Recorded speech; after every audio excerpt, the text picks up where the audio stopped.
धर्म प्रेमी सज्जनों तथा विश्ववासियों, आप लोगों ने अब तक जो जाना है आर्य समाज के नाम से, वैदिक सिद्धांत का प्रचार और प्रसार आर्य समाज के द्वारा होता रहा है। वैदिक मान्यता के अनुसार ऋषिवर देव दयानंद ने वेद का अनुसरण और अनुकरण करने के लिए मानव मात्र को ताकीद किया है। वेद विरुद्ध बातों के लिए कोई गुंजाइश नहीं है और विशेष करके ऋषि दयानंद ने बल दिया है परमात्मा पर। दो समुल्लास में ईश्वर के बारे में ऋषि दयानंद ने सत्याप्रकाश में उद्धृत किया है। प्रथम समुल्लास और 7वां समुल्लास में परमात्मा का पूरा परिचय बताया है।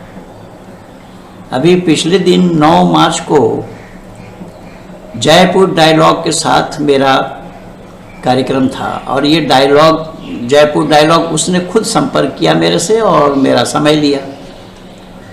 और ये जितने भी हैं समय मेरे लेते हैं, इंटरनेट का खर्चा हमारा होता है और पैसा उन लोग मार जाते हैं। पैसा उनके पास पहुंचती है और पहुंचाने वाले उनके पास पहुंचाते हैं और इंटरनेट का खर्चा हमारा होता है, समय हमारा जाता है। अब 2-2 घंटा बैठे रहते हैं। खैर, तो मैंने स्वीकृति दी और उस आधार पर मेरा प्रोग्राम हुआ उनके साथ। 1 घंटा 10 मिनट के बाद अंतिम में जा करके उन्होंने मर्यादा पुरुषोत्तम राम को ईश्वर सिद्ध करने का प्रयास किया और सगुण और निर्गुण, साकार और निराकार दोनों शब्द को लेकर जहाँ रामचरितमानस से बाबा तुलसी का उदाहरण दिया है। तो उस पर मैंने आपत्ति की और मैंने बोला कि नहीं, हम आपको खुली चुनौती दे रहे हैं और ये खुली चुनौती मेरी है कि ये वैदिक सिद्धांत के विरुद्ध है, इसको मैं नहीं मानता हूँ। तो बोले इस पर चर्चा करेंगे। तो अभी परसों मैं उनको लिखा कि आपने बोला था चर्चा करने के लिए, तो क्या समय है। कल से आज तक काफ़ी लिखा पड़ी हुई, वो भी सब मैं आप लोगों को दूंगा। क्या क्या शब्द का इस्तेमाल हुआ है, उन्होंने भी किया, मैं भी किया हूँ। पहले तो शालीनता के साथ बात हुई, लेकिन फिर तू तड़ाके में आ गया। वो मुझे 420 का केस लगा रहे हैं, लिखा। और क्या क्या लिखा है वो सब आप लोगों के सामने प्रस्तुत करूँगा। लेकिन आज मुझे ये सिद्ध करना है कि उसने शायद ट्विटर में कहीं डाला है मेरे नाम से कि मैं सत्य सनातन वैदिक धर्म के साथ धोखाबाजी कर रहा हूँ। अभी कई लोगों के फ़ोन आए मेरे पास कि पंडित जी ये लिखा है।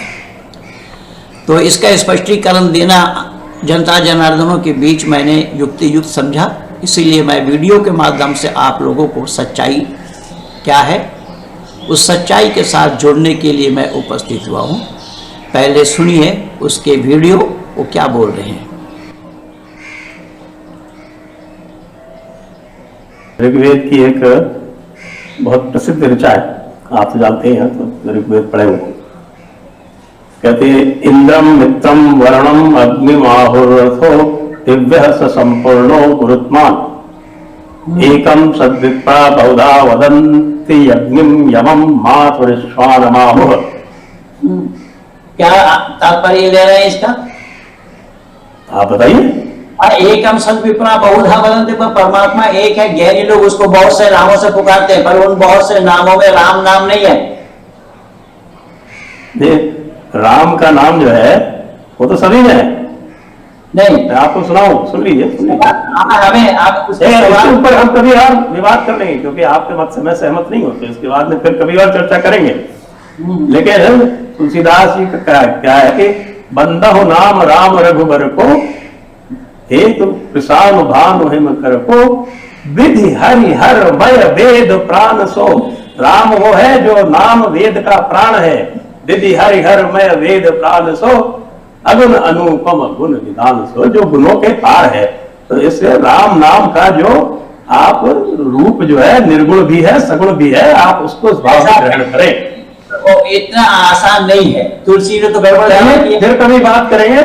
मैं आपसे सहमत नहीं हूँ, मैं आपको स्पष्ट बता रहा हूँ और मैं आपको इस पर विचार ये विमर्श सब करूंगा। आप मेरे से सहमत हो जाए। अगर मेरे से सहमत होंगे क्यों होंगे आप? लेकिन तुलसीदास के लिए लिखा है जैनियों ने, हिंदू धर्म के पद भ्रष्ट तुलसीदास। आज तक किसी हिंदू के मां ने दूध पिला करके नहीं देखा कि उसके जवाब दे दे। मैंने दिया है ना।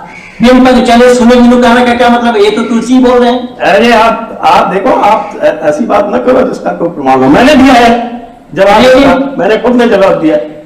इसी पर ही एक दिन डिबेट रखी आप। सगुन ही नहीं कछु भेदा, गाव ही मुनि पुराण बुध भेदा। आप सगुन और निर्गुण का अर्थ ही नहीं जानते। मेरी चुनौती है थोड़ी नहीं, ऐसे थोड़ी होता है।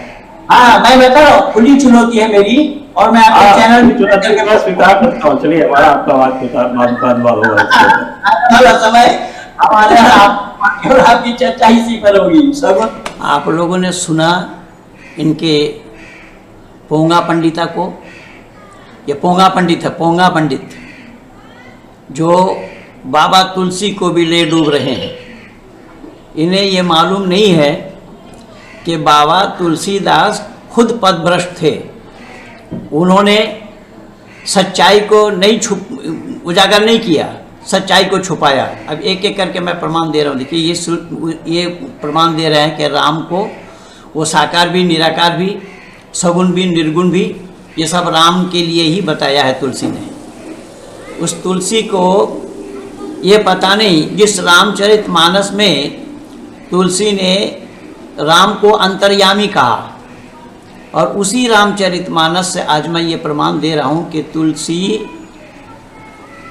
राम को अंतर्यामी कह रहे हैं। लेकिन रामायण में देखेंगे बहुत सारे पात्र हैं जो वो अंतर्यामी दिखाई देंगे। जैसा शबरी झाड़ू लगा रही है, शबरी से पूछा गया झाड़ू लगाने का कारण, तो उन्होंने बोला राम का आगमन होने वाला है। तो राम का आगमन होने वाला है, शबरी ने राम को देखी नहीं है, तो राम का आगमन होने वाला है कैसे जान गए? तो राम अंतर्यामी होंगे या शबरी अंतर्यामी? और फिर उसी तुलसी कित रामचरितमानस में तुलसी ने अरण्य कांड में लिखा है कि शूर्पणखा गई राम के पास अपने को ऑफर करते हुए, कहने मुझ जैसा कोई नारी नहीं है, तुम्हारा जैसा कोई पुरुष नहीं है, मुझसे विवाह करो। राम ने सीता को दिखाकर कहा कि मैं शादीशुदा हूँ, ये मेरी पत्नी है, दूर में जो बैठा है मेरा भाई वो कुमारा है। कुमारा मोर लघु भ्राता, ये शब्द आया है उसमें। जब चारों भाइयों की शादी एक साथ हो चुकी थी तो कुमारा कैसे हो जाएंगे वो? या तो लिखने वाला झूठ लिख रहा है या कहने वाला झूठ कह रहा है। फिर शूर्पणखा गई लक्ष्मण जी के पास, तो लक्ष्मण जी ने माँ कह के संबोधित किया। अब शूर्पणखा पूछ रही है, मैं जंगल में, शूर्पणखा पूछ रही है मैं पराया देश की रहने वाली नारी, तू जंगल में रहने वाला पुरुष, मैं माँ कैसे लगी? तो लक्ष्मण जी कह रहे हैं जब विवाह के उद्देश्य से तू बड़े भाई के पास गई थी, बड़े भाई की पत्नी माँ के बराबर है।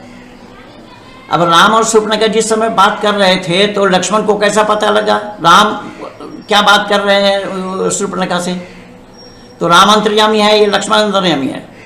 अब लक्ष्मण वहाँ राम के ऊपर भी दोष लगा रहे हैं कि जब तू विवाह के उद्देश्य से बड़े भाई के पास गई थी, बड़े भाई की पत्नी माँ के बराबर है। मैं दुनिया वालों से पूछना चाहता हूँ, इन पोंगा पंडितों से भी पूछना चाहता हूँ, क्या राम ने शूर्पणखा से शादी कर ली थी? जब शादी नहीं की तो बड़े भाई के पत्नी बोलना ये राम पर लांछन नहीं है क्या? ये राम को जानते कहाँ हैं ये लोग? राम को जानने में इनको कई जन्म लग जाएंगे। और बाबा तुलसी खुद लिख रहे हैं राम के लिए, सीता के लिए भी, कि राम और लक्ष्मण दोनों संध्या करते थे, संध्या करें चले दो भाई, ये तुलसी लिख रहे हैं। और सीता के साथ राम और सीता दोनों ही संध्या करते थे, ये भी लिखा है।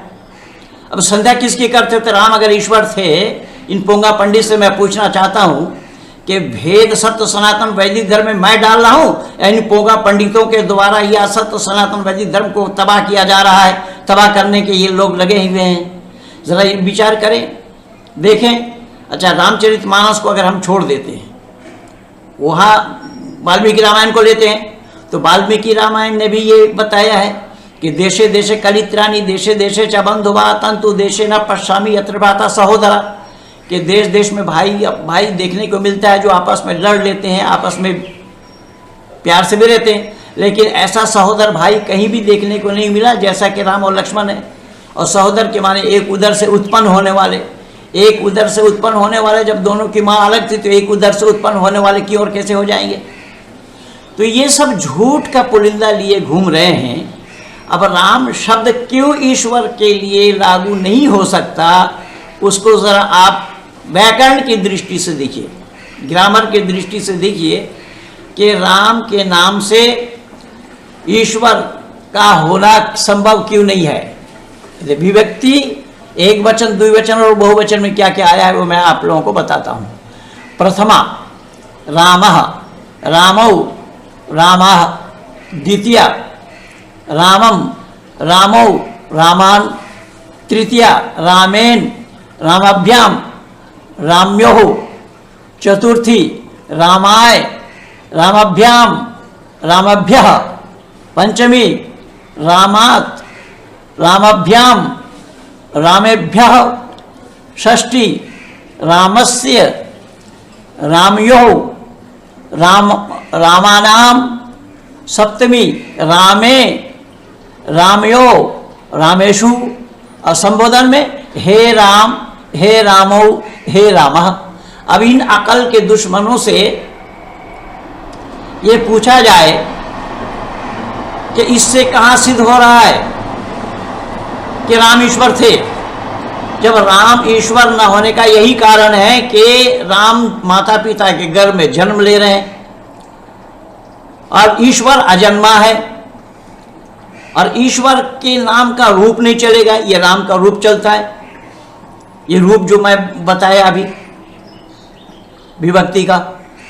तो कहने का तात्पर्य मेरा ये है, ये अपढ़ लोग, ये पढ़े लिखे तो है नहीं, मूर्ख जाहिल अपढ़ दुनिया को पढ़ाने लगे हैं। अब ये हमसे कह रहे हैं कि उपनिषद में राम को ईश्वर बताया गया। आप उपनिषद को नहीं मानते, वो प्रश्नत्रयी के लिए बात, उपनिषद गीता और इसके लिए 3 ग्रंथों को एक साथ करके जो टीका लिखा गया है उसको हवाला मान रहे हैं। मैंने बोला कि उपनिषद में अगर राम को ईश्वर माना गया तो आप अपनी बातों को लेकर के आइए, मैं डिबेट करना चाहता हूं आपसे और इसको आप सिद्ध करिए। लेकिन हिम्मत नहीं इस चोट्टे को, हिम्मत नहीं इस भगोड़े को, हिम्मत नहीं इस झूठे को, हिम्मत नहीं इस मूर्ख को के सामने आकर के डिबेट करें। लफाजी कर रहे हैं और लफाजी में वो पेज में डाले, किसी ने बताया कि ट्विटर में डाला है और हमसे फिर लिख करके दिया है कि 5000 आपको एक्सपोज आ गया है। अरे जो आया है वो मुंह के बल गिरा है।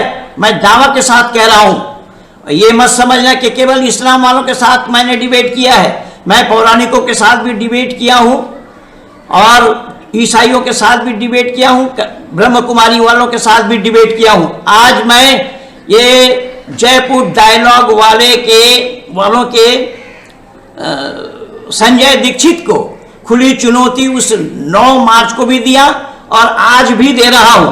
अगर ये सच्चा है और वाकई में ये आता तो सामने आकर के डिबेट करें, मेरी खुली चुनौती है।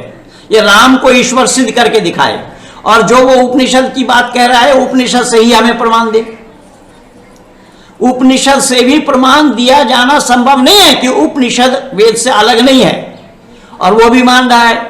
जब उपनिषद वेद से अलग नहीं है तो राम वेद के अंदर में क्यों और कैसा होना संभव है? इन्हें सत्यार्थ प्रकाश पढ़ना चाहिए। सत्यार्थ प्रकाश के प्रथम समुल्लास और 7वां समुल्लास को पढ़ने पर ईश्वर का पता लगेगा। उससे पहले दुनिया वालों को किसी को मालूम नहीं है कि ईश्वर कौन है, किसको ईश्वर कहा गया है। अब विशेष करके पौराणिक जगत वाले तो जानते ही नहीं है जिस राम को ईश्वर माने बैठे हैं। अरे जो जन्म ले रहा है वो राम ईश्वर है। अब देखिए राम ईश्वर क्यों नहीं होंगे?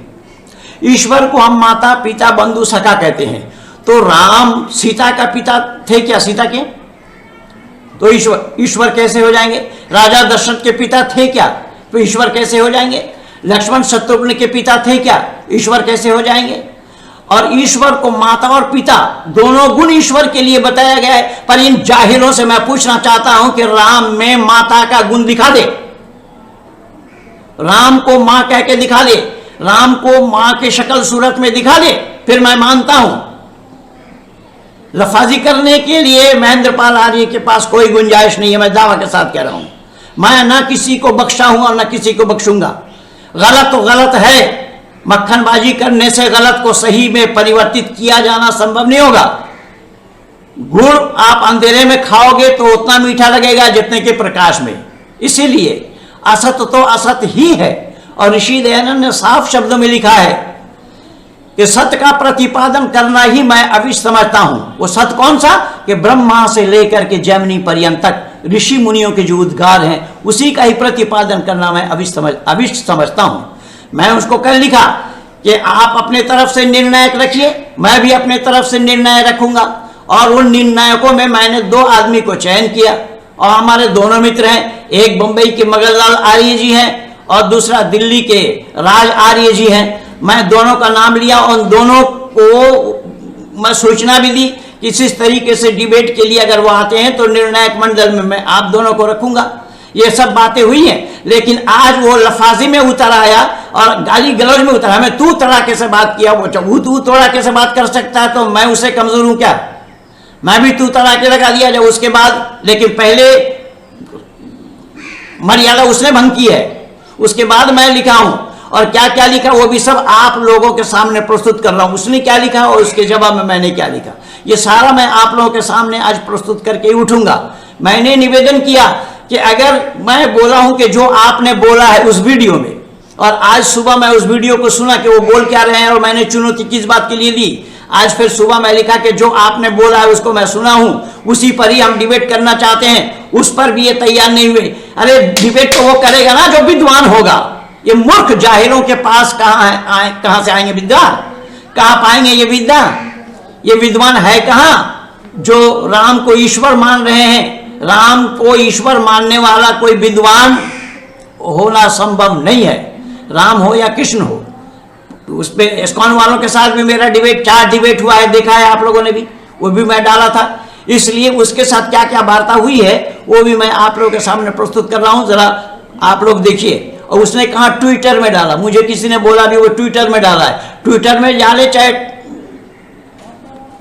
टमटम में डाले, सामने आकर के डिबेट करो। अगर मां का दूध पिया है तो, अगर मां का दूध पिया है तो सामने आकर के डिबेट करो, खुला दरबार है। और मैं चुटकी में ना उड़ाया तो मेरा भी नाम मत लेना।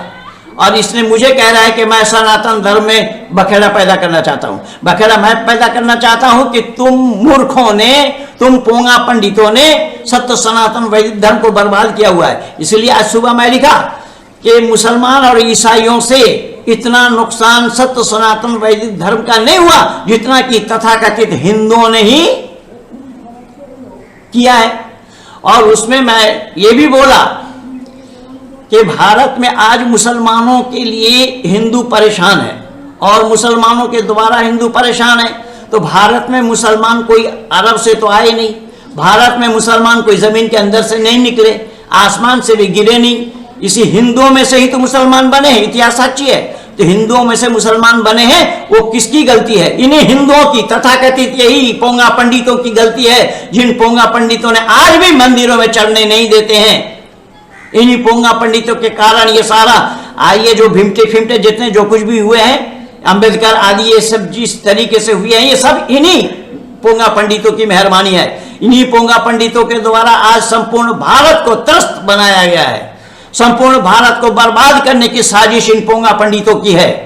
मुसलमान कोई आसमान से गिरे नहीं है, इन्हीं मुसलमानों, हिंदुओं में से ये मुसलमान बने हैं और इन्हीं हिंदुओं के करतूत के कारण ये बनने के लिए मजबूर हुए। इतिहास से एक उदाहरण दे रहा हूं मैं। बीरबल और अकबर की संवाद को आप पढ़ेंगे तो अकबर ने शादी की थी जोधाबाई से, तो जोधाबाई ने अपना पूरा प्रभाव डाली उस पर, उपनिषद आदि ग्रंथों को पढ़ाया। तो अकबर बादशाह ने बीरबल से कहा कि तमाम इस्लाम जगत के आलिमों को बुलाओ, मैं कुछ सवाल पूछना चाहता हूं। अगर वो हमें जवाब दे दे तो अच्छी बात है, जवाब ना दे तो मैं इस्लाम को छोड़ता हूं। किसी आलिमों से जवाब नहीं दिया गया, मुफ्तियों से जवाब नहीं दिया गया। इस्लाम को अलविदा कहने के लिए अकबर बादशाह ने बीरबल से कहा कि तुम अपने दिन में मुझे मिला लो। ये पोंगा पंडित, ये मूर्ख जाहिल, ये जाहिल नहीं है, जाहिल के बच्चे हैं ये। उस बीरबल ने बोला मुझे 3 दिन की समय दीजिए। 3 दिन में क्या किया? चौथा दिन में गधा को राज दरबार के सामने में रगड़ रगड़ कर नहलाने लगा। बादशाह अकबर सिद्दीश को देखा, क्या कर रहे हो? मैं घोड़ा बना रहा हूँ। बोले गधा घोड़ा बनेगा? गधा घोड़ा नहीं बनेगा तो आप मुसलमान हिंदू कैसे बनोगे? मैं पूछना चाहता हूँ इन पोंगा पंडितों से कि उन दिनों में अगर अकबर बादशाह को अपने में मिला लिया गया होता, ना पाकिस्तान का जन्म होता, ना पाकिस्तानी आतंकवादी बनते, ना भारत में ही कोई आतंकवादी होता। ये किसकी गलती है? इन्हीं पोंगा पंडितों की गलती है। इन पोंगा पंडितों के द्वारा ये सारा काम हुआ है। एक बंगाल की घटना और है। पूर्वी बंगाल में एक नवाब थे, नवाब की एक लड़की थी। नवाब के पास एक नौकर था, कालीचरण जिसका नाम था। काला पहाड़ के इतिहास उसमें बताया गया है, उसका काला पहाड़ नाम पड़ गया था। कालीचरण उसके नवाब के महल के सामने से रोजाना गंगा में स्नान के लिए जाते थे। नवाब की लड़की उसके डिल डोल चेहरा देख करके आशिक हो गई। माता पिता से कही कि मुझे इससे विवाह करना है। माँ बाप ने समझाने का प्रयास किया, लेकिन वो लड़की मानी नहीं। बीरबल को अपने उस पर कालीचरण को अपने पास बुलाया गया। नवाब ने कहा, कालीचरण मेरी लड़की से शादी करो। कालीचरण ने कहा, आपका दीन अलग है, मेरा दीन अलग है, मैं कैसे कर सकता हूँ? नवाब ने कहा कि मेरी लड़की को तुम अपने दीन में मिला लो। वो उस बांग्लादेश से आया काशी नगरी में, और काशी के इन पोंगा पंडितों ने किसी ने भी अनुमति नहीं दी। सबने कहा कि यमन की लड़की हमारे दिन में नहीं आ सकती, सबने मना किया। कालीचरण वापस गया। वापस जब गया तो वो लड़की खुदकशी करने के लिए तैयार हो गई। जब वो खुदकशी करने के लिए तैयार हुई तो नवाब ने कालीचरण को बुलाया, तुमने मना किया, मेरी लड़की आत्महत्या करना चाहती है, तुम क्या चाहते हो? तो वो कालीचरण इस्लाम स्वीकार किया और उस लड़की से शादी की। और इन पोंगा पंडितों को गिन गिन करके, पोंगा पंडितों को चुन चुन करके मारा। बताया जाता है कि 74.5 मन जनऊ इकट्ठा किया। ये जो जनऊ देख रहे हैं, 74.5 मन जनऊ इकट्ठा, कितने लोगों को मारने से 74.5 मन जनऊ इकट्ठा हो सकता है, इससे अंदाजा लगाइए। और इन पोंगा पंडितों के द्वारा ये सारा काम हुआ है। इसलिए मैं निवेदन कर रहा हूं, खुले दरबार है, मेरे दरबार खुले हैं। संजय दीक्षित आ जा सामने, अगर हिम्मत है तो डिबेट कर सामने बैठ करके। और तूने क्या क्या लिखा है वो भी मैं जनता जनार्दनों के बीच में प्रस्तुत कर रहा हूं। आप लोग भी देखिए जरा वो क्या लिख रहा है, क्या बताया है, उसके जवाब मैंने क्या लिखा हूं।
तो मैं चाहूंगा कि इन्हीं शब्दों के साथ मैं इन पोंगा पंडितों को फिर चुनौती दिया।